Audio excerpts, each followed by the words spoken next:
So today we will be starting thermochemistry. थोड़ा underrated है ये। इसको हम थोड़ी सी हल्की नजर से देखते हैं, लगता है कि यार ये तो बहुत आसान है।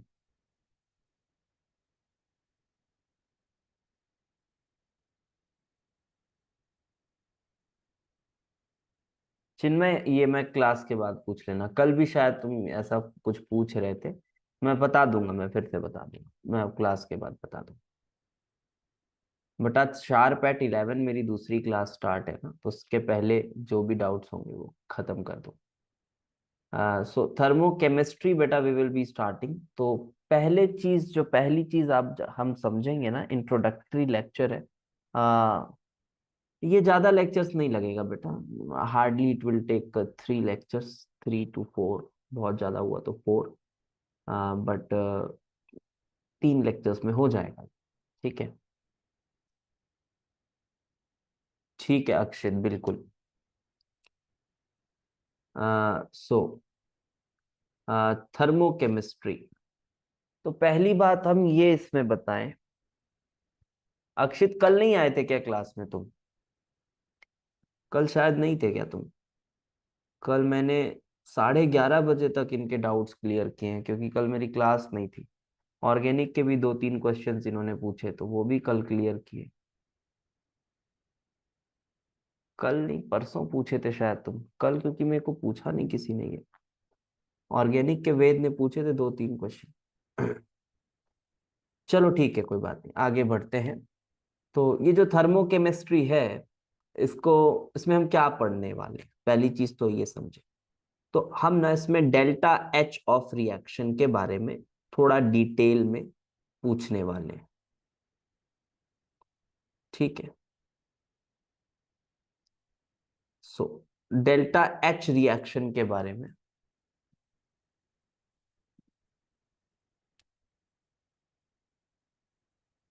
हम पढ़ने वाले हैं। अच्छा, डेल्टा एच रिएक्शन आपको केमिकल रिएक्शन, जब हमने केमिकल रिएक्शन की बात की, तो केमिकल रिएक्शन में बेटा डेल्टा एच के लिए क्या लगाते हो?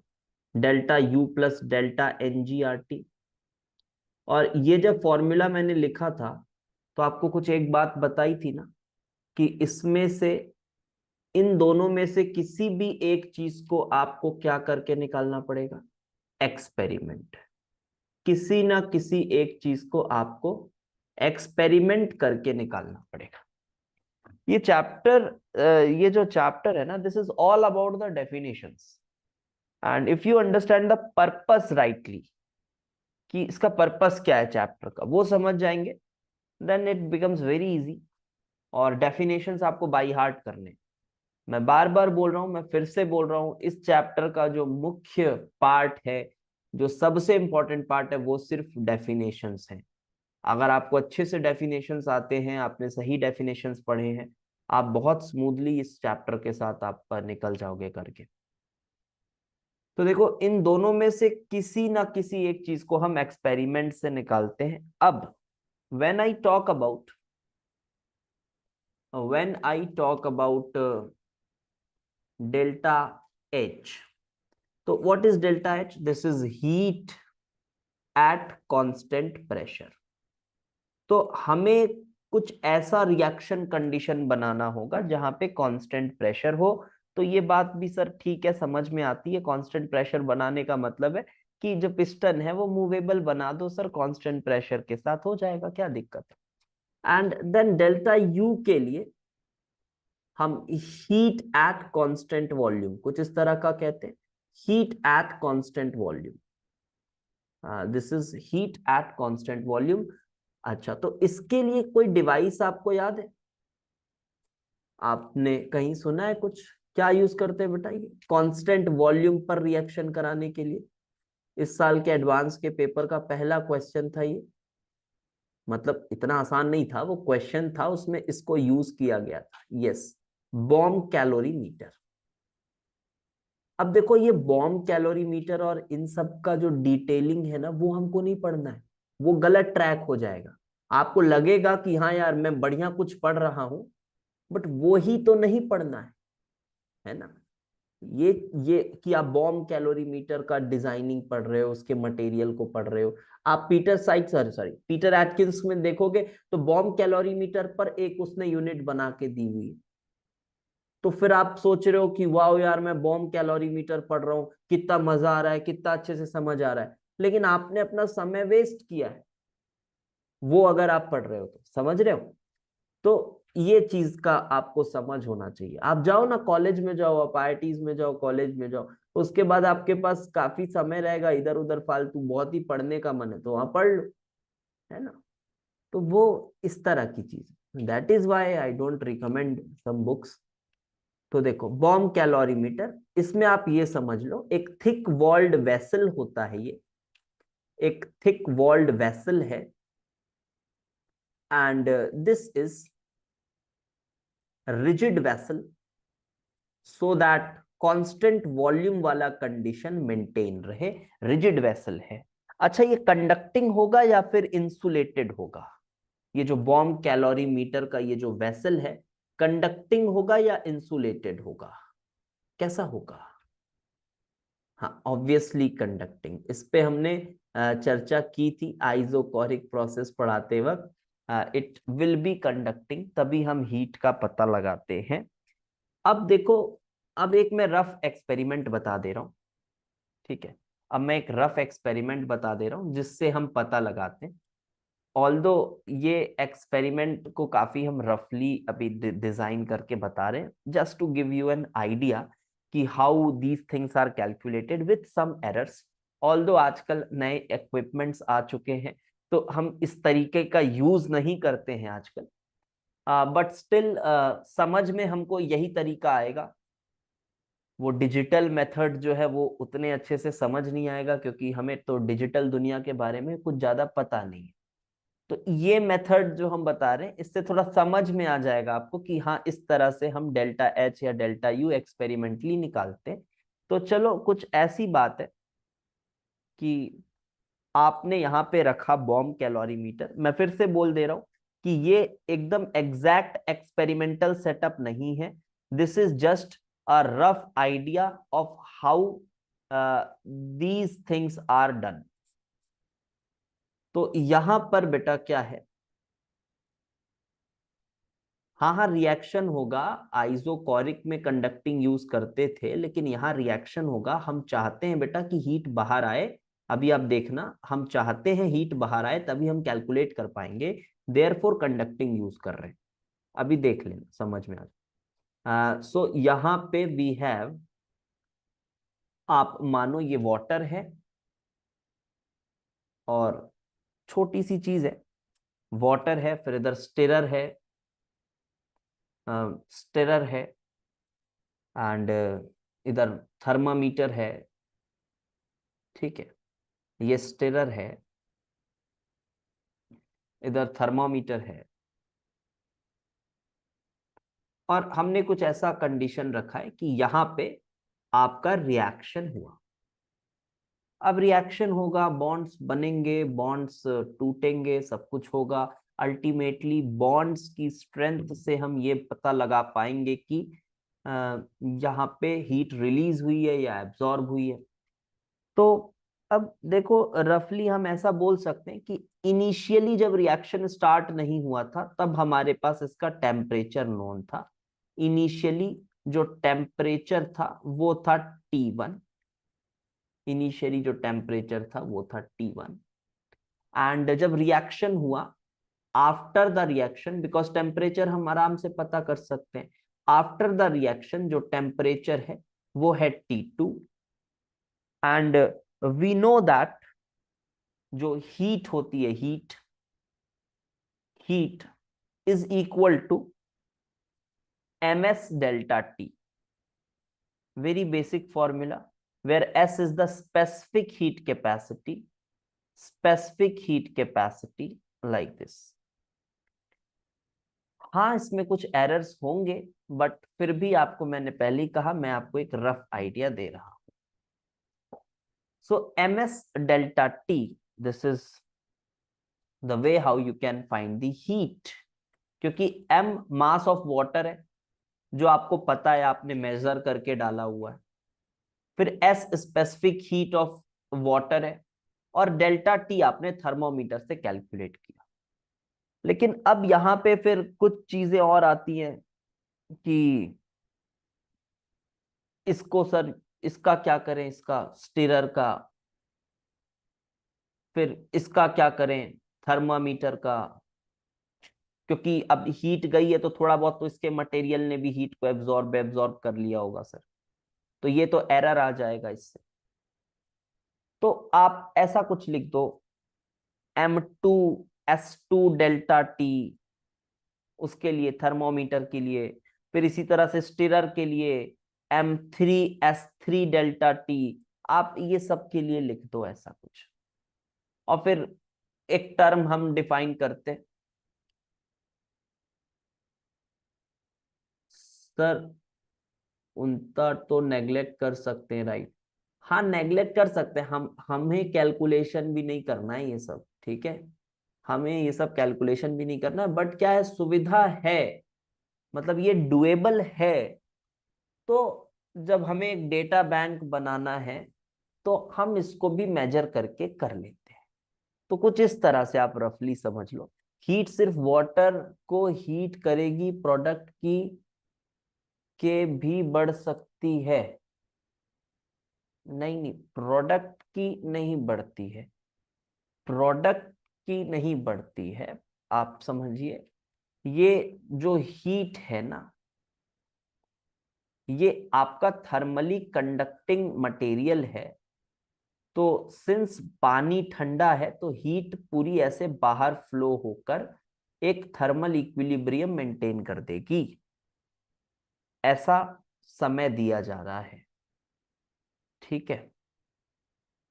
हाँ अभी एकदम बारीकी की बात करोगे सर, उसका मॉलिक्यूल थोड़ा सा तो गर्म हो जाएगा, ऐसा हो जाएगा, अरे वो सब नेग्लेक्ट करना है, ऐसा होता भी नहीं, ठीक है। तो सिंपली इस तरह से हमने किया, हमने एक रफ आइडिया लिया और इस तरह से वी कैन फाइंड। तो in this way QV, that is delta U,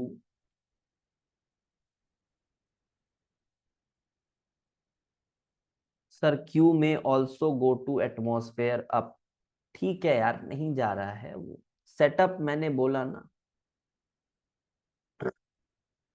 setup यार, एग्जैक्टली ऐसा मत सोचो कि यार ये उड़ जाएगा, उसको जितना प्रिसाइज बनाया जा सकता है बनाया जाता है, ठीक है, जितना प्रिसाइज बनाया जा सकता है वो बनाया जा रहा है। वाटर भी हीट होगा तो थर्मल इक्विलिब्रियम, तो प्रोडक्ट भी हीट हुआ,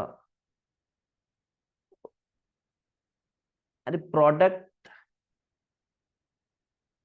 अरे प्रोडक्ट हीट नहीं हुआ होता यार, ये तुम फालतू सवाल थोड़े पूछ लेते हो तो वो चीज फिर समझ नहीं आती। ये फालतू सवाल है कि प्रोडक्ट हीट हुआ होगा, ये हीट कहाँ गई है, ऐसे नहीं होता है सब चीज।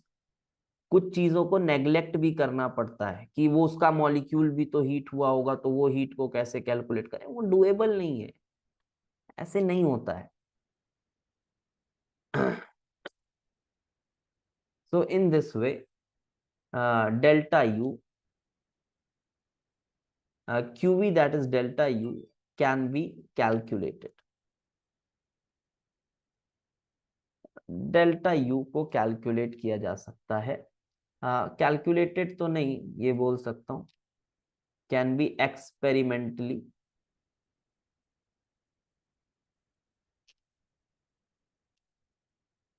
एक्सपेरिमेंटली इसको आप कैलकुलेट कर सकते हैं, and then delta H calculations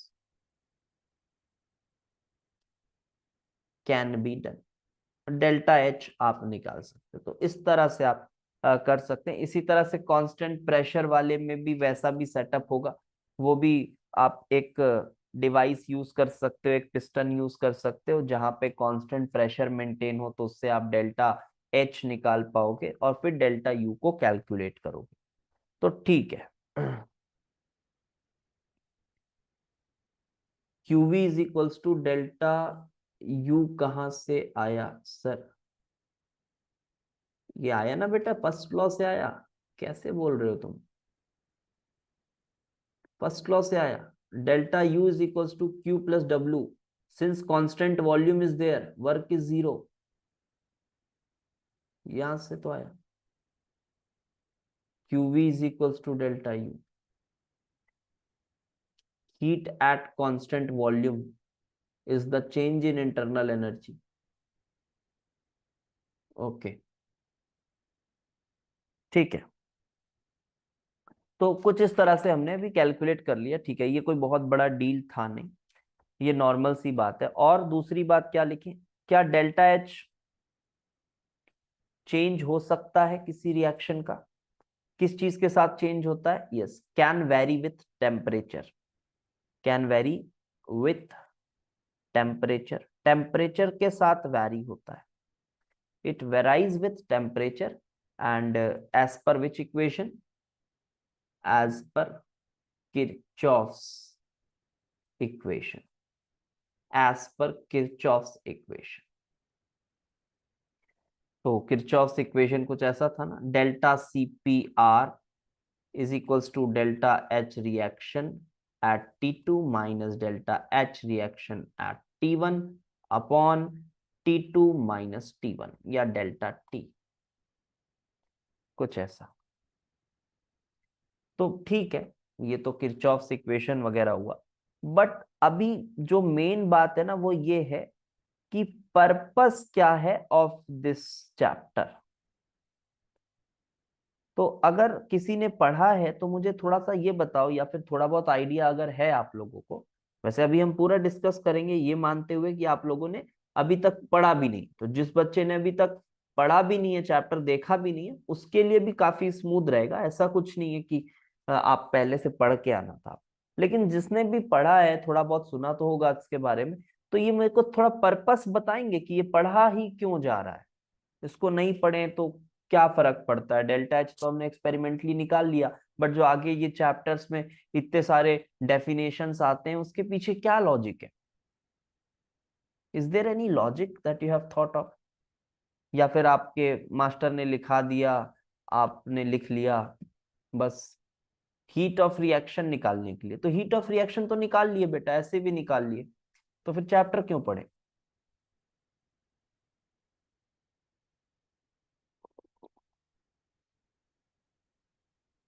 ऐसा कोई पर्पस तो नहीं बताया।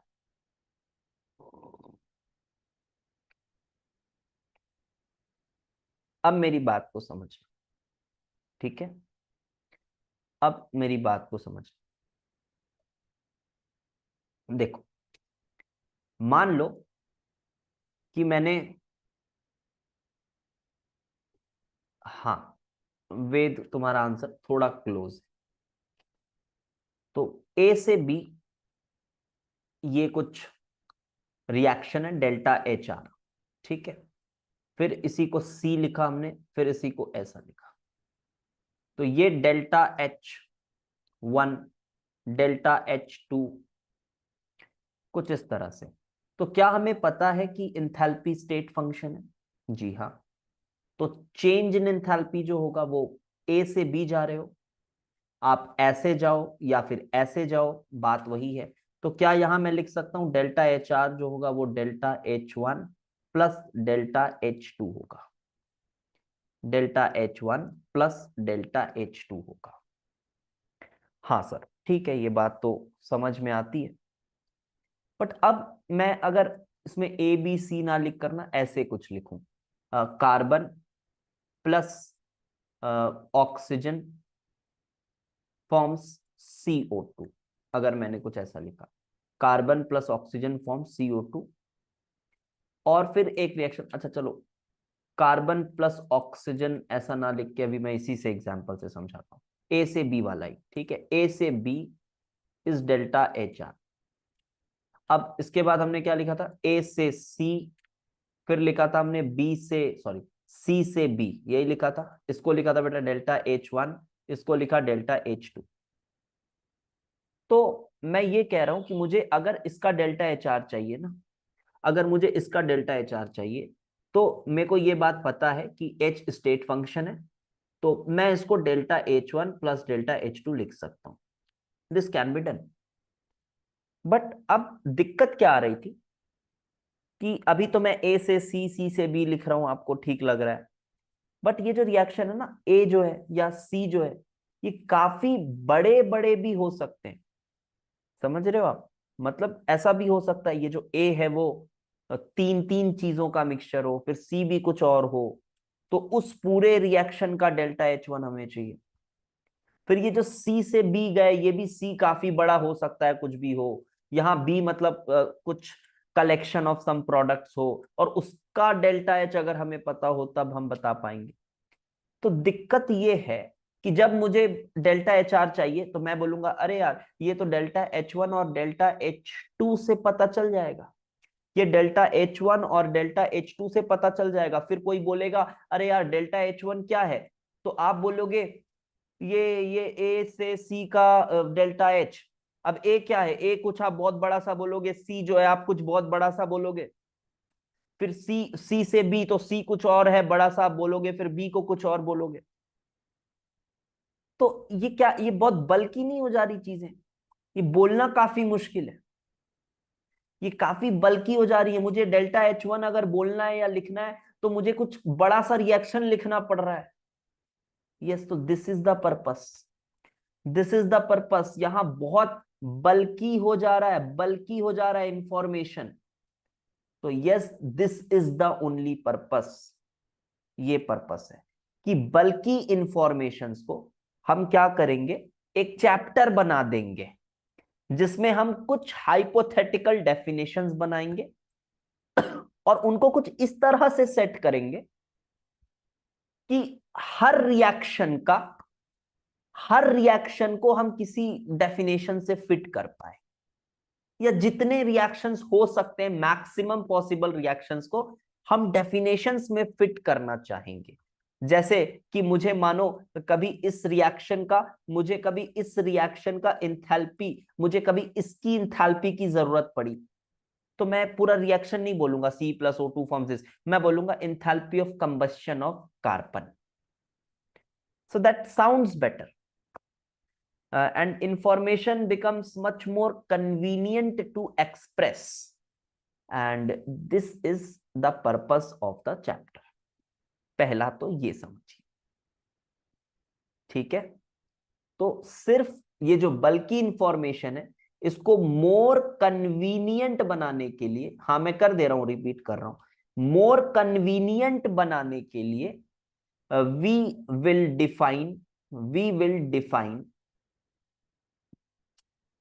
सम डेफिनेशंस, हम कुछ डेफिनेशंस बनाएंगे, और ये डेफिनेशंस पूरी तरह से थ्योरेटिकल होंगे, but using those definitions you can convert these बल्कि informations to a convenient one. और फिर एच तो स्टेट फंक्शन है ही, फिर एच तो स्टेट फंक्शन है ही। अच्छा, इसी चीज को ना, इसी चीज को, ये जो ए से बी है, ये मैंने सी लिखा, ये यहां से यहां गया, तो आपकी एनसीईआरटी बुक हो गई और थोड़ी मोड़ी जो सस्ती गाइडें होती हैं, वहां पर आपको ये एक नाम से लिखा हुआ मिलेगा। तो उसको कहीं देखकर कोई बच्चा विचलित ना हो कि सर ने ये नहीं बताया। तो ये हैस लॉ करके ऐसा कुछ लिखा रहेगा, ठीक है? ऑल्दो ये सब लॉज वगैरह, आप लॉज क्या ही देखना, वो लॉ इसलिए है, वो बहुत पुराने जमाने में, जैसे आप केमिस्ट्री, ऑर्गेनिक केमिस्ट्री पढ़ते हैं तो मार्कोनिको एडिशन पढ़ते हो।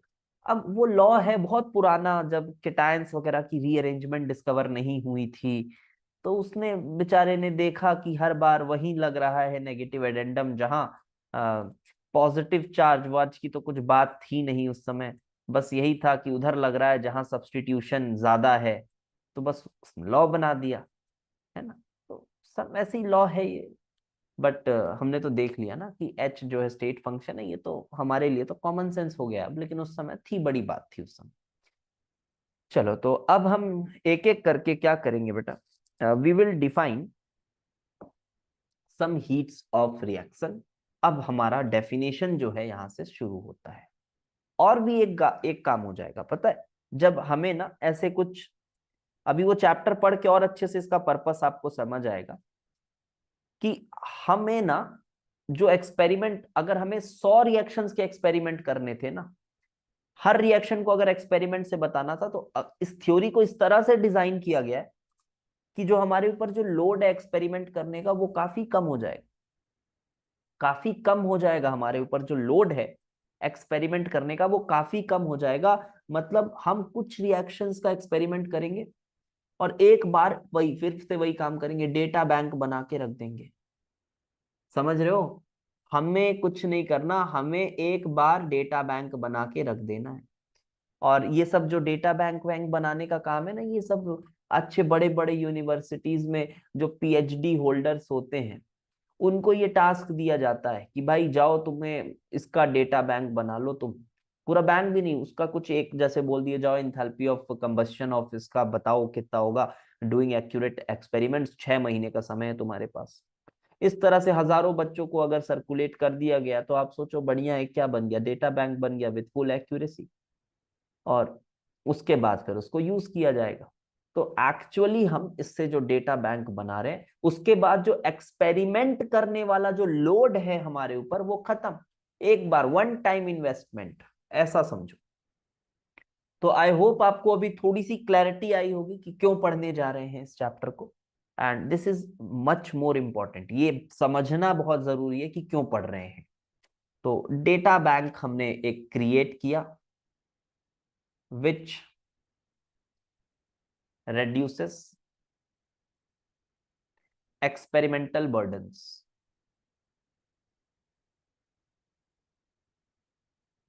ठीक है।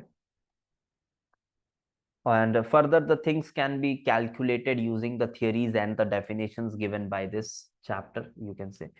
तो फर्स्ट जो हीट ऑफ रिएक्शन है तो उसको हम पढ़ेंगे, हीट ऑफ रिएक्शन। तो बेटा जो मैं पहला हीट ऑफ रिएक्शन पढ़ाऊंगा ना, इंथैल्पी ऑफ फॉर्मेशन, ये जितनी भी अपन इंथैल्पीज पढ़ेंगे उसमें सबसे important enthalpy of formation. So heats of reaction में the very first is enthalpy of formation।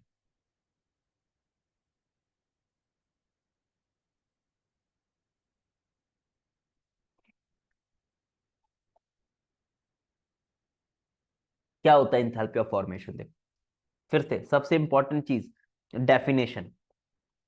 So this is the enthalpy change when 1 mole of a substance is formed from its elements in their standard states। मैं बताऊं बहुत बार ना,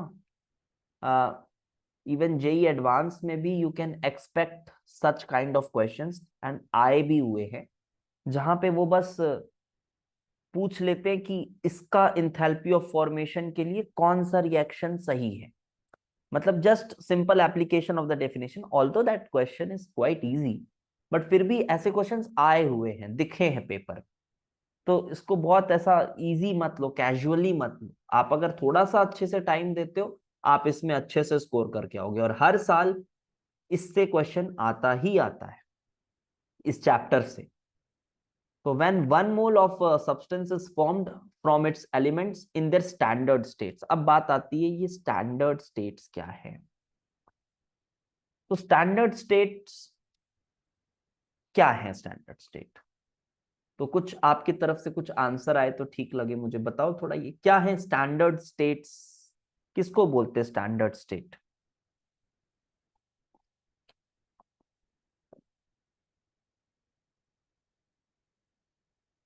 हम्म,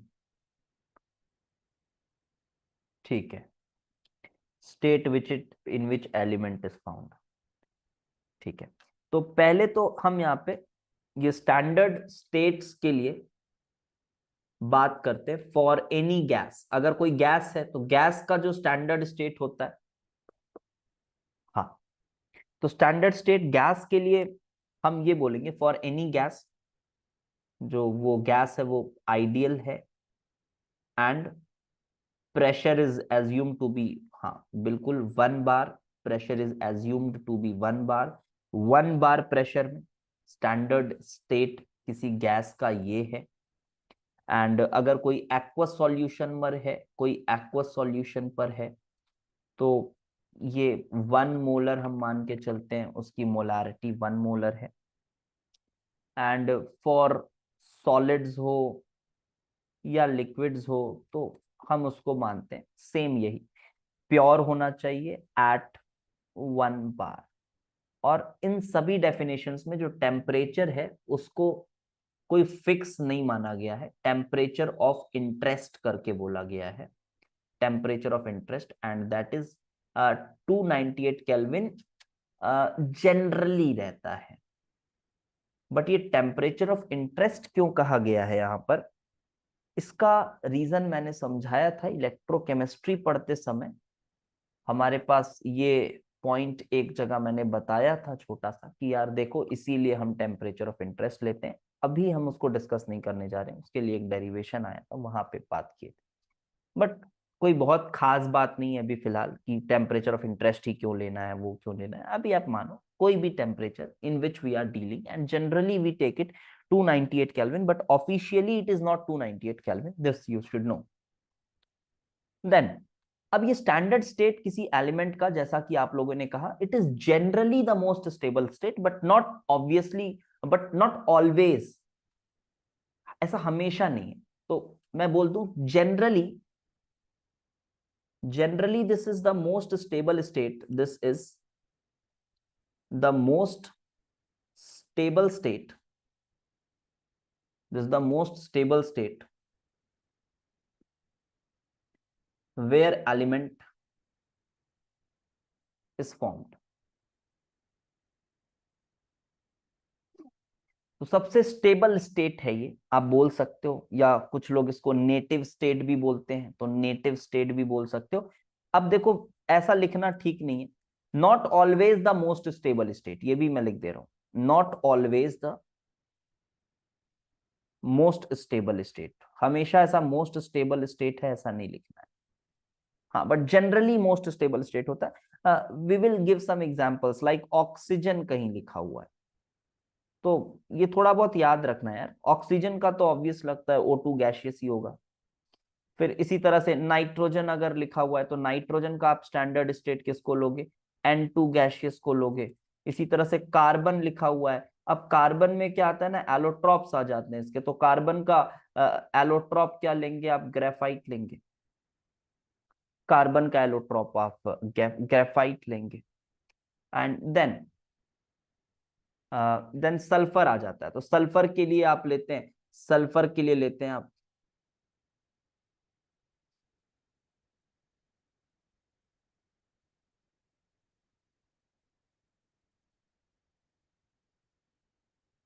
कहाँ पे pressure fix क्यों,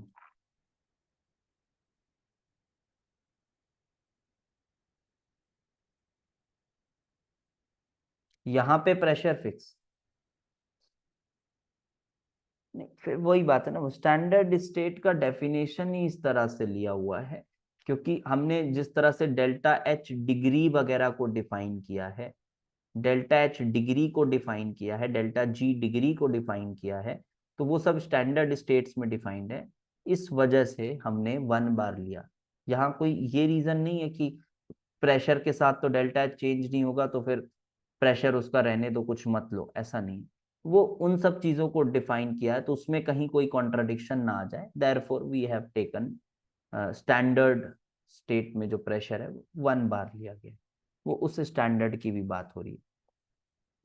और वहां पे भी जब हम delta H degree delta G degree लिखते हैं तो वो डिग्री का भी मतलब आपको मैंने यही बताया था, टेम्परेचर ऑफ इंटरेस्ट, वहां भी टेम्परेचर ऑफ इंटरेस्ट ही होता है वो डिग्री का मतलब।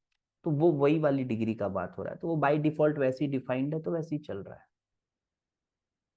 For for sir standard state is the state which fulfils this conditions. नहीं देखो, ये स्टैंडर्ड स्टेट लेने का ऐसा कुछ एक जनरल रीजन नहीं बताया जा सकता, ठीक है, कि कोई बहुत ऑफिशियल रीजन हो।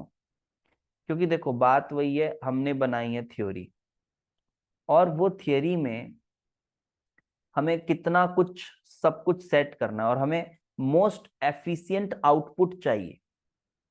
आप थोड़ा सा पर्पस को समझो, मोस्ट एफिशिएंट आउटपुट चाहिए फ्रॉम द थियरी। मतलब कि कम से कम एक्सपेरिमेंट से ज्यादा रिएक्शन कवर हो। This is the actual purpose. तो उसके लिए हमें जिस हद तक जाना पड़ेगा हम जाएंगे। हमें यहाँ कोई लॉज या फिर ये सब से लेना देना नहीं है, ये चैप्टर खुद ही एक लॉ है, और ये जो कहेगा हम वैसा मान के चलेंगे, सो दैट इस थ्योरी की एफिशिएंसी या आउटपुट जो है वो थोड़ी बेटर हो जाएगी। ये चीज आप मन में धारण करें और आगे बढ़े तो आपको समझ में आएगा। इसी तरह से जैसे सल्फर के लिए, सल्फर के लिए मैं बात करूं तो सल्फर को लिखेंगे सल्फर रोम्बिक। सल्फर के लिए rhombic sulphur is taken as the standard.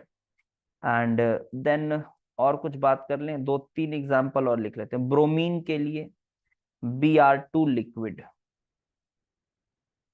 Sir carbon का डायमंड भी हो सकता था, हो सकता था। अब उन्होंने ग्रेफाइट लिखा, मैंने फिर यही कहा ना कि फिर तो ऐसा भी रूल हो सकता था कि IUPAC में नंबरिंग में छोटा नंबर दे रहे हैं, बड़ा नंबर भी दे सकते थे, तो उसके हिसाब से फिर रूल बन जाता।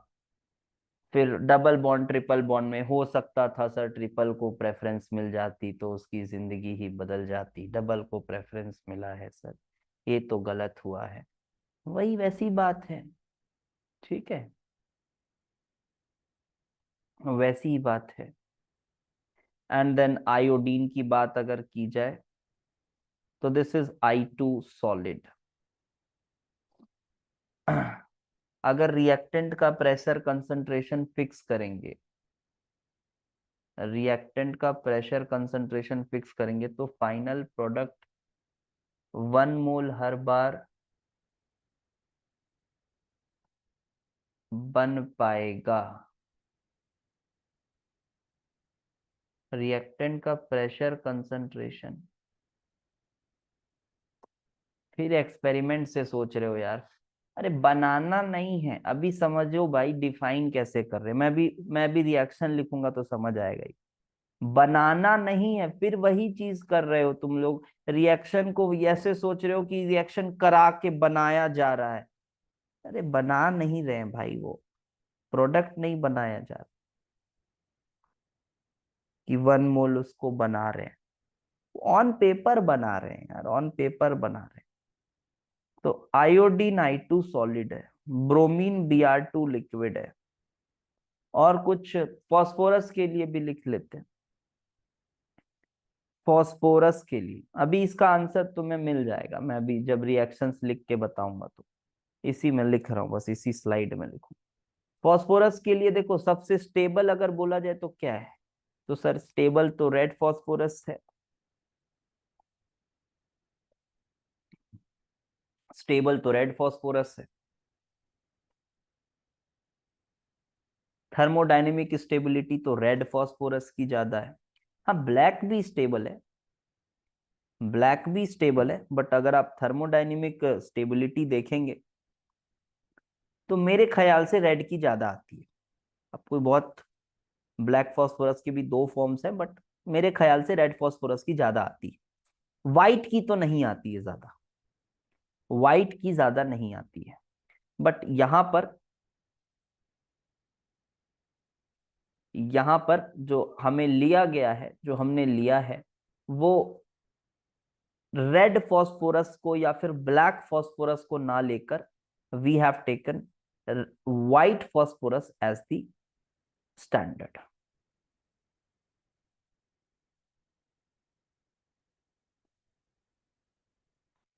येलो फास्फोरस की होती है, नहीं स्टैंडर्ड तो उसका व्हाइट लिया गया, येलो, येलो की नहीं है, व्हाइट की लिया गया है। व्हाइट जो है वो हल्का येलोइश दिखता जरूर है, तो हो सकता है आपने उसको येलो लिख लिया हो। वो येलोइश दिखता जरूर है, तो येलो व्हाइट कहीं कहीं लिखा रहता है, दोनों सेम है। तो व्हाइट जो आप बोल रहे हो शायद आप येलो जो आपने लिखा होगा, क्योंकि दिखता ये लगभग येलो व्हाइट के बीच में ही, अगर आप देखोगे इसके फ्यूम्स जब आते हैं, जब इसको मॉइस्चर में रखते हैं तो वो येलो व्हाइट आप उसी को लिख रहे होगे। हाँ हाँ हाँ, हाँ शेख वही बोल रहा है वो, व्हाइट येलो सेम ही है लगभग। तो दिस इज व्हाइट और येलो, इसको अपन ने स्टैंडर्ड माना है, this is the standard. And जब स्टेबिलिटी की बात करें, स्टेबिलिटी में यार शायद ब्लैक ज्यादा स्टेबल है कि वाइट, रेड ज्यादा स्टेबल है, थोड़ा ध्यान नहीं आ रहा है, बट थोड़ा क्लैश हो रहा है। किसी को याद है कि एग्जैक्टली ब्लैक है क्या थोड़ा ज्यादा स्टेबल? आई गेस ब्लैक भी, अब मेरे को ऐसा थोड़ा याद आ रहा है। रेड फॉस्फोरस, ब्लैक फॉस्फोरस, चलो ऐसा लिख लो, एक बार कंफर्म इसको कर लेना, वैसे सही है ये। हाँ ब्लैक है ना, ठीक, ठीक है ब्लैक।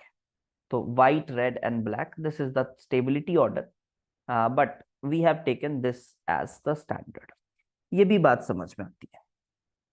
अब ठीक है, अब देखो, अब एक बात ये करते हैं कि ये जो डेल्टा एच एफ है, इसके रिएक्शन कैसे लिखें, how to write the reactions. तो बहुत आसान है रिएक्शन लिखना, क्योंकि देखो जैसे मैंने कहा delta H formation of, delta H ये स्टैंडर्ड ही लिखा मैंने, डेल्टा एच एफ डिग्री है ना, standard enthalpy of formation of anything, if I am writing HCl gaseous, तो मैं क्या लिखूंगा, फ्रॉम इट्स कंस्टिट्यूएंट एलिमेंट्स में बना रहा हूं ना, when 1 mole of formed from its elements in their standard states। तो देखो HCl गैसियस के लिए तो मैं क्या लिखूंगा, इसके एलिमेंट्स हैं हाइड्रोजन और क्लोरीन, तो हाइड्रोजन का स्टैंडर्ड है H2 गैसियस, प्लस क्लोरीन का स्टैंडर्ड है Cl2 गैसियस, और ये मिलकर बना रहे हैं HCl गैसियस। लेकिन ध्यान रखें 1 मोल ही बनना चाहिए, ये 1 मोल ही बनना चाहिए, 1 मोल इज फॉर्म्ड। सो यहां पर आप 1 फिक्स करें और यहां पर हाफ हाफ करना पड़ेगा, कुछ इस तरह से बैलेंस करो। तो इस रिएक्शन की जो भी डेल्टा एच होगी, इसको हम क्या बोलेंगे, this is actually delta H formation of HCl। अब ठीक है, ये तो हमने लिखा। अब अगर मैंने ऐसा लिखा delta H formation of CH3OH, तो हम इसमें क्या लिखेंगे, हम लिखेंगे carbon graphite plus H2 gaseous plus O2 gaseous gives CH3OH, gives CH3OH and methanol liquid, तो लिक्विड ऐसा लिख दो। एंड सिंस हमें इसका 1 मोल बनाना है, क्योंकि 1 मोल के लिए जब ये 1 मोल है, तभी हमने इसको डिफाइन ही ऐसे किया है कि इसका 1 मोल बने, तो आपको 1 मोल के लिए ही डिफाइन करना है। क्योंकि मैंने वही बात मैंने कहा, पर्पस को हमेशा ध्यान रखो कि हमें इंफॉर्मेशन को एक्सप्रेस करना है, कन्वीनियंटली एक्सप्रेस करना है। तो कन्वीनियंस के चक्कर में कुछ गलत एक्सप्रेस नहीं करना है, कि अगर हमने डेफिनेशन में 1 मोल नहीं बोला ना, तो कोई 2 मोल्स बना के एक्सप्रेस कर रहा होगा, कोई 10 मोल बना के एक्सप्रेस कर रहा होगा, कैसे भी एक्सप्रेस कर रहे होंगे, तो फिर वहां दिक्कतें आ जाएंगी। तो फॉर दैट रीजन वो डेफिनेशन ऐसे बनाया गया है। अब बार बार ना आप लोग इसमें दिमाग मत लगाना, आप लोग बार बार इसमें दिमाग मत लगाना कि अरे सर ये यहाँ पे 1 मोल क्यों लिखा, यहाँ पे रिएक्टेंट से अच्छा प्रोडक्ट को 1 मोल ले लेता, ऐसा कर लेता। आपको थ्योरी नहीं डिजाइन करनी है, और ये थ्योरी 2 दिन में डिजाइन भी नहीं हुई है ना, 50 साल लगे उसमें डिजाइन हुई है सब कुछ। तो जैसे डिजाइन हुई है वो एक्सेप्ट करना है ना। वो चैलेंजेस के बारे में मुझे भी नहीं पता कि उनको क्या क्या चैलेंज आया इसमें, तो फिर उसके वजह से देखो ये ना करके उन्होंने ये कर दिया, ये सब नहीं करना है फालतू काम हमको। तो दिस अब देखो, जो आप क्वेश्चन पूछ रहे थे कि सर अगर हमने स्टैंडर्ड स्टेट फिक्स किया तो क्या ये 1 मोल बन पाएगा, अब मुझे आप अपने आप से ये पूछो कि क्या तुम ग्रेफाइट और हाइड्रोजन और ऑक्सीजन लेके दारू बना लोगे? बना लोगे? ऐसा ग्रेफाइट लेके हाइड्रोजन और ऑक्सीजन ऐसा दारू बना लोगे? बन जाएगा? क्या ये रियल रिएक्शन है? Is it real? क्या लगता है आपको? नहीं हो सकता ये, है ना। So these are hypothetical reactions, just theory हमने बनाई है सो दैट हम hypothetical reaction, so don't think about that कि ये बनेगा या नहीं बनेगा, इसमें कोई बात ही। तो ठीक है, इस तरह से हम बहुत सारे रिएक्शंस लिख सकते हैं, इंथैल्पी ऑफ फॉर्मेशन की रिएक्शंस। तो यहाँ 1 मोल ध्यान रखना है और सभी एलिमेंट्स को उसके कंस्टिट्यूएंट से बनाना है। जैसे कि देखो, carbon graphite plus oxygen forms CO2, तो इसको हम कहेंगे इंथैल्पी ऑफ फॉर्मेशन ऑफ। अब स्टैंडर्ड हम बोल रहे हैं, डिग्री लगा रहे हैं, मतलब वही है, डिग्री मतलब वही है कि यार हम कुछ ऐसे डिफाइन कर रहे हैं कि सबका प्रेशर 1 बार है, सबका प्रेशर 1 बार है, उस समय क्या डेल्टा HF है। Like this we are defining on paper. Yes, so sir गजब की क्लैरिटी आई, चलो बढ़िया है, क्लैरिटी आई तो delta HF degree will be what, किसका डेल्टा HF डिग्री कहेंगे हम? Delta HF degree of CO2, formation enthalpy of CO2, कुछ इस तरह से कहें। अब आगे आते हैं बेटा, और मजा आएगा देखना भी। आपने कुछ, sir please tell the calculation once, which calculation बेटा? अभी कैलकुलेशन तो हमने किया नहीं है कुछ, कौन सा कैलकुलेशन?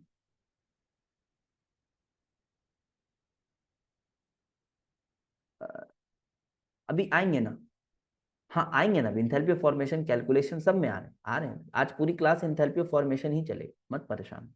मैं भी अगली इंथैल्पी पे नहीं बढ़ रहा हूँ, अभी रुको तो। हाँ तो देखो, क्या have you seen some formulas like this? तो ये कुछ फॉर्मूलाज है, हमने इसको देखा भी है, याद भी किया है, अप्लाई भी किया है। ये बताओ, अगर मुझे किसी रिएक्शन का डेल्टा HR लिखना है, तो क्या हमने ये फॉर्मूला यूज किया, इंथैल्पी ऑफ प्रोडक्ट समेशन ले लो minus summation of enthalpy of reactant, ये यूज किया हमने। अच्छा बताओ, क्या ये भी यूज किया हमने, delta HR degree is equals to enthalpy? ये भी पढ़ते हो आप ना, आपको लगता है वाओ यार क्या कुछ नया सा है कुछ, ये तो enthalpy of formation of product minus summation of enthalpy of formation of reactant. क्या ये सही है ये फॉर्मूला? क्या लगता है, क्या ये सही है? सही है। तो दोनों में कोई डिफरेंस समझ में आता है? कोई डिफरेंस कुछ, ये कैसे बना ये फॉर्मूला? डिफरेंस एक तो यहां पे दिख रहा है कि ये वाली जो चीज है, ये है एब्सोल्यूट इंथैल्पी, ये है एब्सोल्यूट इंथैल्पी, और इसको बता दिया जाता है कि ये देखो बेटा हेस लॉ से आया है। बट जब मैंने इन फॉर्मूलाज को ठीक से थोड़ा सा कीनली ऑब्जर्व किया, तो मुझे ये समझ आया कि ये एक्चुअली बेवकूफ बनाने का तरीका है। ये इन्होंने दोनों सेम चीजों को थोड़ा फैशनेबल तरीके से आपके सामने पुट किया है। देखते हैं कैसे। These are the same things I think, कि जिसको इन्होंने थोड़ा अलग तरीके से आपके सामने पुट किया है। हाँ, ऑल्दो हेस लॉ से ही आता है, बिल्कुल गलत नहीं है वो उस लॉ से आता है, वो आएगा भी। बट वो क्यों आ गया उससे? एक बार कोशिश करते हैं एक चीज समझने की, ठीक है? देखो मुझे ये बताओ कि सपोज मैं एक रिएक्शन लिख रहा हूं, अभी थोड़ा ध्यान से सुनना, ठीक है? अभी थोड़ा ध्यान से सुनते हैं। अगर मैं, चलो इसी चीज को हम हेस लॉ से पहले बता देते हैं, पहले हेस लॉ से देख लेते हैं कि सपोज करो मेरे पास एक रिएक्शन मैंने लिखा, ये काफी फेमस रिएक्शन है, मीथेन और इथेन लिख देते हैं ऐसा, मीथेन एंड इथेन C2H, चलो इथीन लिख देते हैं, गिव्स C3H8। अच्छा, ये रिएक्शन आपने कहाँ पढ़ा है, कहाँ पे किस चैप्टर में पढ़ा है ये रिएक्शन? कैसे होता है ये रिएक्शन? क्या मैकेनिज्म है इस रिएक्शन का, बताओ?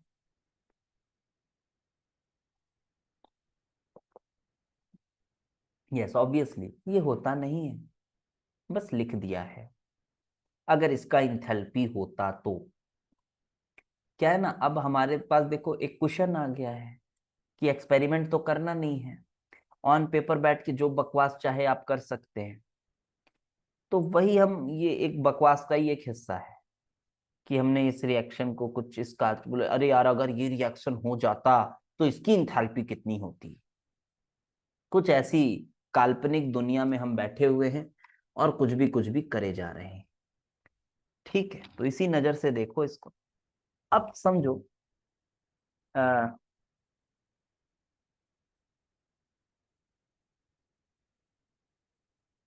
C3H8 की क्रैकिंग से, C3H8 का क्रैकिंग मुश्किल है बेटा। C3H8 का क्रैकिंग, वो खुद एक क्रैक्ड प्रोडक्ट रहता है, उसकी क्रैकिंग बड़ी मुश्किल है। C3H8 की फर्दर क्रैकिंग मुश्किल है, टफ है। और ये कोई कोई रिएक्शन है नहीं है, ठीक है, मैं पहले ही बता रहा हूँ, ये मीथेन और इथीन का कोई रिएक्शन आप नहीं कराओ।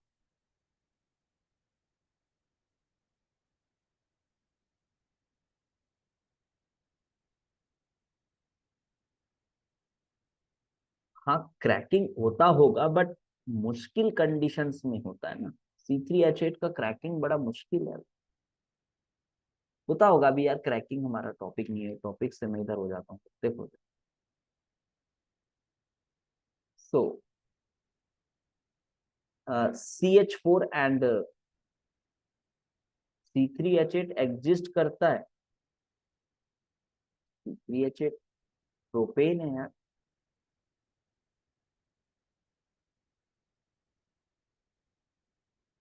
प्रोपेन है, क्यों एग्जिस्ट नहीं करेगा। हाँ लुक, अगर मुझे बेटा ये CH4 की फॉर्मेशन की रिएक्शन लिखनी है तो क्या लिखूंगा, C graphite plus H2 gaseous, ये लिखूंगा। एंड देन इसके लिए क्या लिखूंगा, C graphite plus H2 gaseous, ये 2 मोल है ना।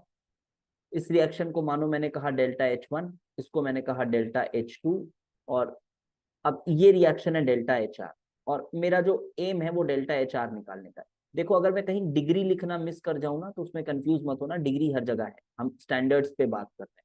और अगर आप किसी डिफरेंट टेम्परेचर पर निकालना चाहते हो तो आपके पास वांट ये अपना किरचॉफ इक्वेशन है ही, तो आप यूज उसको कर सकते हो। तो अभी हम स्टैंडर्ड टेम्परेचर पे बात कर लेते हैं, स्टैंडर्ड प्रेशर कंडीशन पे बात कर लेते हैं, ठीक है। C graphite and H2 and this. अच्छा देखो, ये दोनों को मिलाकर भी ये बन रहा है, क्योंकि अगर मैं इस रिएक्शन की बात करूं ना, if I talk about delta H1 degree, तो ये क्या है एक्चुअली में, is this formation enthalpy of methane? Yes. And is this formation enthalpy of this ethene? This is formation enthalpy of ethene C2H4. Yes. And is this reaction the formation enthalpy of C3H8? Yes. Yes. ठीक है sir. तो अब अगर मैं यहां पर लिखूं, अब अगर मैं यहां पर लिखूं कि डेल्टा HR डिग्री, अब देखो, अब इसमें ना कंफ्यूज मत होना, ना ही कोई ट्रिक पढ़ना आप इसके लिए, ठीक है। आप नॉर्मली देखो, आप स्टेट फंक्शन को यूज करो। लुक एट दिस, देखो ये तुम्हारा स्टेट फंक्शन है। देखो जहां आप इनिशियल और फाइनल देखो, सपोज दिस इज इनिशियल, ये इनिशियल है आपका, ये इनिशियल है, and this is final. This is initial and this is final. तो आप कैसे जा रहे हो, ये थोड़ा एरो मेरे से उल्टा बन गया यार, ये इधर नहीं, ये ऐसा है, ठीक है। तो this is initial, that is final. तो बेटा देखो, यहां से तुम इस रास्ते से भी इधर जा सकते हो, और यहां से तुम इस रास्ते से भी इधर जा सकते हो। तो both ways are there, and जो डेल्टा H होगा वो दोनों रास्तों का सेम होगा, because you have selected same initial and final, same initial and finals you have selected. तो डेल्टा H जो होगा वो सेम होगा। तो what I can write here is, आपने देख लिया ना मैंने इनिशियल फाइनल किसको बनाया, अब ध्यान रखना उसको, इसी तरह से जाना है। तो बेटा मैं ऐसा कह सकता हूं क्या, delta H1 degree plus delta H2 degree plus delta HR degree is equals to delta HF degree C3H8, ऐसा कह सकते हैं। ये तो लिख सकते हैं, उसमें आई डोंट थिंक कि किसी को ज्यादा कंफ्यूजन होगा। एंड इसको आप किस तरह से सोच सकते हो, ये तो फॉर्मेशन एंथैल्पी है सर, ये तो फॉर्मेशन एंथैल्पी है मीथेन की। सर ये जो है ये तो फॉर्मेशन एंथैल्पी है सर C2H4 की, और ये फॉर्मेशन एंथैल्पी है प्रोडक्ट की। क्या आप यहां से आप देख पा रहे हैं कि यहां से यू आर गेटिंग दिस, ये फाइनल फॉर्मूला यही बनेगा, ये अगला स्टेप यही होगा। मैं क्यों बार बार लिखूं, आपको समझ आ रहा होगा, है ना। और ये जो नोट्स है ना हमारे, ये जो नोट्स जो मैं लिखता हूं यहाँ पर, ये नोट्स ना समझ भी उन्हीं को आएंगे ना जिन्होंने क्लास देखी है एक बार, नहीं तो ये समझ आने वाले नहीं है। जैसे नॉर्मली नोट्स जो रहते हैं वो पढ़ के समझ में आ जाते हैं, बट इस तरह से लिखता हूँ ऐसे ऐसे इधर उधर की चीजें, इधर से कहीं से एरो कहीं से कुछ, तो जिसने पढ़ी है या फिर जिसने रिकॉर्डिंग देखी है उसी के दिमाग में कुछ घुसेगा, अदरवाइज इससे कुछ समझ आने वाला है, इस बात को समझ लो। तो ये तो ठीक है सर, इससे आपने एक फॉर्मूला बनाया, बट इसके पीछे, ठीक है मैं बता दे रहा हूँ एक बात, इससे देख लो। आप यहाँ पर ये देखो बेटा कि आपने यहाँ पे किया क्या, देखो क्या किया आपने। हमने एक इनिशियल पकड़ा, आप स्टेट फंक्शन वाले फॉर्मूले को ध्यान रखो कि स्टेट फंक्शन है, तो ये इनिशियल है। आप यहां से देखो आप इसमें जा रहे हो, तो आप एक बार डेल्टा H1 वाले रिएक्शन को लिखोगे, फिर उसमें जब डेल्टा H2 वाले रिएक्शन को लिखोगे, और फिर जब डेल्टा HR को लिखोगे, जब आप इसको इसको इसको तीनों को ऐड करोगे तो अल्टीमेटली आप यहां तक पहुंच रहे हो। और आप ऐसा भी कर सकते हो कि ये जो है ये डायरेक्टली एक स्टेप में आप यहां जा रहे हो, तो इस पाथ में जितने भी इंथैल्पीज इन्वॉल्व हैं उनका सम बराबर होगा इस पाथ में जितने भी इंथैल्पीज इन्वॉल्व है। फॉर्चुनेटली इस पाथ में सिर्फ एक ही इंथैल्पी इन्वॉल्व है, that is enthalpy of formation of this. So we can write that this is equal to the sum of all these three, the sum of all these three, this plus this plus this, like, and जब आप देखोगे तो इससे delta HR क्या आ रहा है, this is delta HF formation and these two things will go over there. तो देखो ये क्या है बेटा, ये प्रोडक्ट नहीं है, ये प्रोडक्ट है, लुक एट दिस, ये प्रोडक्ट है। और फिर जब आप ये उधर चला जाएगा तो ये किसका इंथैल्पी ऑफ फॉर्मेशन है, ये रिएक्टेंट का इंथैल्पी ऑफ फॉर्मेशन। इसका मतलब ये है, इस फॉर्मूले का मतलब ये है कि इस फॉर्मूले का यूज करके आप किसी भी रैंडम रिएक्शन का, आप किसी भी रैंडम रिएक्शन का डेल्टा H निकाल सकते हो। कितनी बड़ी बात है समझो, आप किसी भी रैंडम रिएक्शन का डेल्टा H निकाल सकते हो। मतलब रिएक्शन कुछ है A plus B give C, ये कोई रिएक्शन है, जरूरी नहीं है। मान लो ये रियल रिएक्शन भी है, मानो ये रियल रिएक्शन है, मानो ये रियल रिएक्शन है, तो ये रियल रिएक्शन का भी डेल्टा H आप बैठे बैठे कैलकुलेट कर सकते हो। क्यों? क्योंकि आपके पास डेटा बैंक में इसकी इंथैल्पी ऑफ फॉर्मेशन है, आपके पास इसकी भी इंथैल्पी ऑफ फॉर्मेशन है, और आपके पास इसकी भी इंथैल्पी ऑफ फॉर्मेशन है। तीनों की इंथैल्पी ऑफ फॉर्मेशन आपके पास है, तो आप क्या कर सकते हो, डेल्टा H रिएक्शन निकाल सकते हो घर बैठे बैठे। Just enthalpy of formation of product, that is C, minus enthalpy of formation of A plus enthalpy of formation of B। आप ये करके enthalpy of reaction निकाल सकते हो, जो कि मानो अगर ये रियल रिएक्शन है तो भी आप ये काम कर सकते हो, ये रियल रिएक्शन है तो भी कर सकते हो। कितनी प्यारी बात है। बट एक और आइडिया मैं बता, अब अल्टरनेट आइडिया मैं आपको बताता हूँ, ये भी, ये सब आपको किताबों में नहीं मिलेगा, ठीक है। ये चीज आपको थोड़ा नॉर्मली आपने कहीं जरूर देखा होगा, बट इसके पीछे थोड़ा मैं थॉट बताता हूँ। ये सिर्फ ऑब्जर्वेशन से आया है, ये थॉट थोड़ा सा देखा तो समझ में आता है। देखो बेटा ये बताओ कि ये बताओ कि जैसे ये दो चीजें हैं, एक ये है एक ये पॉइंट, ठीक है। क्या हमें इसकी पोटेंशियल एनर्जी की वैल्यू पता है? एब्सोल्यूट, ये कोई भी पॉइंट है, क्या इसकी एब्सोल्यूट पोटेंशियल एनर्जी पता है? तो आंसर है पोटेंशियल एनर्जी नहीं पता है, नहीं पता। अच्छा, क्या इसकी एब्सोल्यूट पोटेंशियल एनर्जी पता है? तो आप बोलोगे नहीं सर, ये भी नहीं पता, कैसे पता होगा? लेकिन क्या हमें इन दोनों के बीच की पोटेंशियल एनर्जी की डिफरेंस पता है? क्या डिफरेंस पता है? हाँ, ये तो पता है सर। अच्छा ये बताओ, हमने तो रेफरेंस लिया है ना सर, फिर बच्चे कहते हैं अरे सर वो भी तो रेफरेंस के बेसिस पर पता है ना, क्योंकि आपने माना है कि जो अर्थ है, अर्थ के सरफेस पर पोटेंशियल एनर्जी 0 है। अब आप खुद थोड़ा दिमाग लगाओ, ये मैं आपको समझाऊंगा नहीं, आप, ये बहुत कॉमन सेंस है। अरे यार, यहाँ पे मैं कुछ भी रेफरेंस ले लूं, रेफरेंस में कहीं का भी रेफरेंस लूं, इनकी जो डिफरेंस है, क्या वो रेफरेंस को चेंज करने से चेंज होगी? जो डिफरेंस, वो तो चेंज नहीं होगी, है ना? तो वो तो वही रहने वाली है, मैं कुछ भी रेफरेंस ले लूं। तो एक्चुअली यहां भी ना कुछ इसी तरह का किया गया है, ऐसा देखकर लगता है कि जैसे मैंने, मानो ये लिखा मैंने CH4 प्लस, ध्यान से सुनना, बड़ा अच्छा चीज बताऊं, C2H4 फॉर्म C3H8, ये मैंने लिखा। तो ये एक्चुअली में मैंने बनाया carbon graphite plus plus 2H2 से बनाया। अब मैंने क्या किया कि मुझे ना इसकी इंथैल्पी पता है क्या? नहीं पता। इसकी इंथैल्पी पता है क्या? नहीं पता। दोनों की इंथैल्पीज मेरे को नहीं पता, यही दिक्कत है। और मुझे डेल्टा एच पता है क्या? मुझे इसका डेल्टा एच पता है क्या? तो इसका डेल्टा एच निकालने के लिए मैंने क्या करना है? इसका डेल्टा एच निकालने के लिए मैं बोलूंगा यार मुझे enthalpy of product minus enthalpy of reactant चाहिए। अगर ये समझ आ जाए तो अच्छी बात है, नहीं घुसे दिमाग में तो कोई बात नहीं, रिकॉर्डिंग देखना, समझने की कोशिश करना, आ जाएगा। नहीं भी आएगा तो कोई बहुत बड़ा इशू नहीं। देखो, तो enthalpy of product minus reactant, यही तो करना होता है। अब मैंने क्या बोल दिया, मैंने बोल दिया कि यार देखो यार, इसकी इंथैल्पी तो मुझे पता नहीं है। सेम वही बात है, रेफरेंस कुछ भी ले लो, डिफरेंस में तो फर्क पड़ने वाला नहीं है। तो मैं ऐसा करता हूं, मैं इसकी इंथैल्पी को ना, मैं इसकी इंथैल्पी को 0 मान लेता हूं।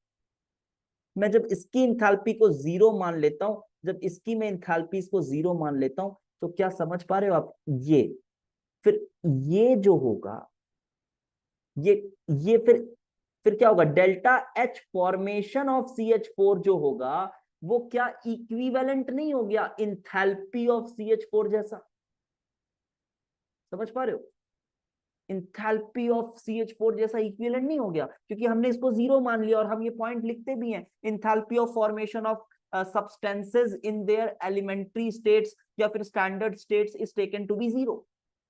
So if we have taken it 0, indirectly what we are doing, we are making enthalpy of formation of any substance synonymous to the enthalpy of that substance.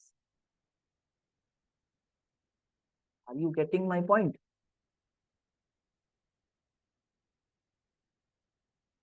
हाँ। तो क्या लगता है, क्या ये फॉर्मूला आपको धोखे के लिए नहीं बनाया गया है? क्या ये सेम नहीं है? इनका रेफरेंस ही कुछ ऐसा है कि ये सेम है। अभी तक नहीं देखा होगा आपने, मैं गारंटी के साथ बता रहा हूँ, ना टीचरों ने ज्यादा बताया होगा इस बात, बट ये दोनों सेम ही है। हमारा जो रेफरेंस है, इस तरह से डिजाइन हमने किया है कि हम बेवकूफ बना देंगे, बट सामने वाले को पता ही नहीं चलेगा, उसको लगेगा वाह यार दो अलग अलग फॉर्मूलाज हैं। बट उन्होंने तो रेफरेंस ही ऐसा ले लिया कि वो enthalpy of formation of any substance is synonymous to the enthalpy of the substance. ऐसा एक स्टेटमेंट भी मैं लिख सकता हूँ, ऐसा भी स्टेटमेंट में लिख सकता हूँ। तो चलो देखते हैं।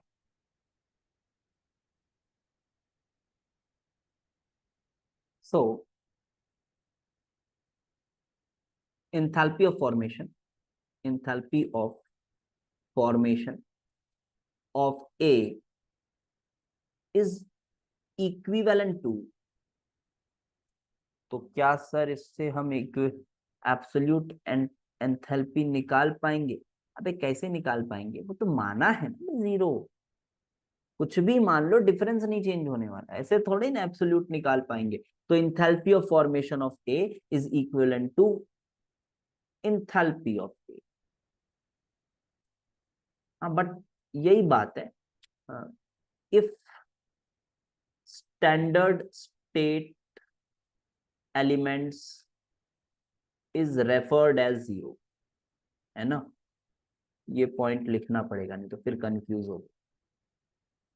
ठीक है, तो भाई इंथैल्पी ऑफ फॉर्मेशन तो समझ में आ गया, फॉर्मूला भी समझ में आ गया कि हाँ यार सर ये वाला फॉर्मूला हम यूज करेंगे, ये वाला फॉर्मूला हम यूज करेंगे। तो कैलकुलेशंस जो है वो भी हम देख लेंगे, वैसे कैलकुलेशन आपको समझ आ गया होगा, यही कैलकुलेशन है, इसी तरह से कैलकुलेशन करना है और क्या। अब इसी में नंबर्स डले हुए रहेंगे, है ना, इसी में नंबर्स डले हुए रहेंगे, तो वो आप समझ सकते हैं, फिर वो कर सकते हैं, कॉन्सेप्ट आता है तो वो तो कर ही सकते हैं फिर थोड़ा सा। और ना इसके जो कैलकुलेशन वाले क्वेश्चन है उसकी थोड़ी प्रैक्टिस भी कर लेना, तो वो हाथ चलने के ऊपर होता है, क्या 2-3 क्वेश्चन बना लोगे तो वो थोड़ा हाथ फिट हो जाता है उसमें, तो तेज चलता है। जैसे अभी मैंने तो सदियों से नहीं बनाए होंगे ये इसके कोई कैलकुलेशन वाले क्वेश्चन, मैं क्यों ही बनाऊंगा, तो अगर आप मुझे वो करने दोगे तो मेरे से थोड़ा धीरे होगा वो क्वेश्चन, बिकॉज वो उसमें ऐसा हाथ फिट नहीं। ओके, लेकिन आप स्टूडेंट्स हैं, आपको एग्जाम देना है, तो आपको वैसे क्वेश्चंस ऑब्वियसली आपको बन जाएंगे, आसान होते हैं, बट फिर भी आप उनकी थोड़ी प्रैक्टिस जरूर कर लीजिए, थोड़ी प्रैक्टिस जरूर कर लीजिए। ठीक है, सो एप्लीकेशंस थोड़े से हम बात कर लेते हैं। एप्लीकेशंस क्या है, applications of enthalpy of formation. तो एंथैल्पी ऑफ फॉर्मेशन का एप्लीकेशन कुछ ऐसा है कि अगर ये डेटा बैंक हमारे पास है, तो हम इस डेटा बैंक की मदद से, हम इस डेटा बैंक की मदद से किसी भी रिएक्शन का एंथैल्पी निकाल सकते हैं। तो क्या लगता है आपको, क्या ये सबसे अच्छा डेटा बैंक इसी का नहीं होगा, है ना, काफी अच्छा होगा ना इसका डेटा बैंक, काफी पर्पस सॉल्व करता है हमारा ये, काफी पर्पस सॉल्व करता है। फिर बात आती है कि सर तो फिर हो गया चैप्टर खत्म करो, क्या दिक्कत है, खत्म करो चैप्टर, हो गया सभी के आ गए सर, ऐसा भी आ रहा होगा मन में, चलो बंद करो, खत्म, लेक्चर 1 में ही खत्म हो गया चैप्टर, जरूरत ही क्या है फिर दूसरों की। अरे दूसरों की जरूरत ये है कि सबकी इंथैल्पी ऑफ फॉर्मेशंस को भी कैलकुलेट करना पड़ेगा, है ना, वो डेटा बैंक हर सबका एक्सपेरिमेंट कर करके नहीं बनेगा, वो इंथैल्पी ऑफ फॉर्मेशन के लिए भी कुछ छोटे छोटे और डेफिनेशंस चाहिए जिनसे हम इंथैल्पी ऑफ फॉर्मेशन निकाल पाएंगे, तो उसके लिए हमें चैप्टर अभी आगे भी पढ़ना पड़ेगा। ये पहला लेक्चर है, I am just trying to give you an idea of the chapter कि why this chapter we are studying. Application of delta H of degree, first point is to calculate, to calculate enthalpy of reaction, enthalpy of reaction for any reaction, for any reaction we can calculate। और फिर temperature तो आपके हाथ में, want of sorry Kirchhoff's आपके पास है, आप उससे यूज कर सकते हो। एंड एक और पॉइंट आता है कि आप थर्मोडायनेमिक स्टेबिलिटी बता सकते हो किसी भी सब्सटेंस की, to predict thermodynamic stability, to predict thermodynamic stability of, thermodynamic stability of any substance। देखो जिसका इंथैल्पी ऑफ फॉर्मेशन ज्यादा नेगेटिव होता है ना, जितना ज्यादा नेगेटिव होगा इंथैल्पी ऑफ फॉर्मेशन, उतना ज्यादा स्टेबल होगा उसका स्ट्रक्चर, मतलब थर्मोडायनेमिकली वो ज्यादा स्टेबल होगा, ऑब्वियस सी बात है। लाइक ए से बी है और हम बोल रहे हैं कि यार इंथैल्पी ऑफ फॉर्मेशन जो है ये मानो नेगेटिव आ रही है, इसका मतलब ए और बी में कौन ज्यादा स्टेबल है, बी ज्यादा स्टेबल। ठीक है, सो more negative enthalpy of formation, more is the thermodynamic stability, more is the thermodynamic stability, thermodynamic stability of substance।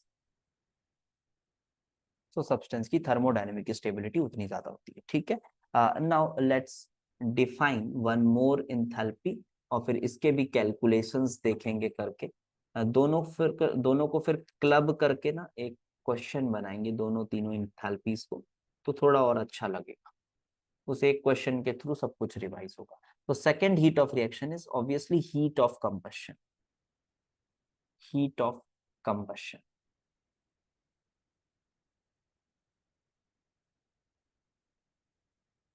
Heat of combustion, हाँ कर दे रहा हूं, रुको कर दे रहा हूं। थर्मोडाइनमिक स्टेबिलिटी कर दे रहे हैं इसको, देखो। तो पहले मैं हीट ऑफ कंबशन लिख देता हूँ, then we will talk about. तो यहाँ पे हीट ऑफ कंबशन इजी है।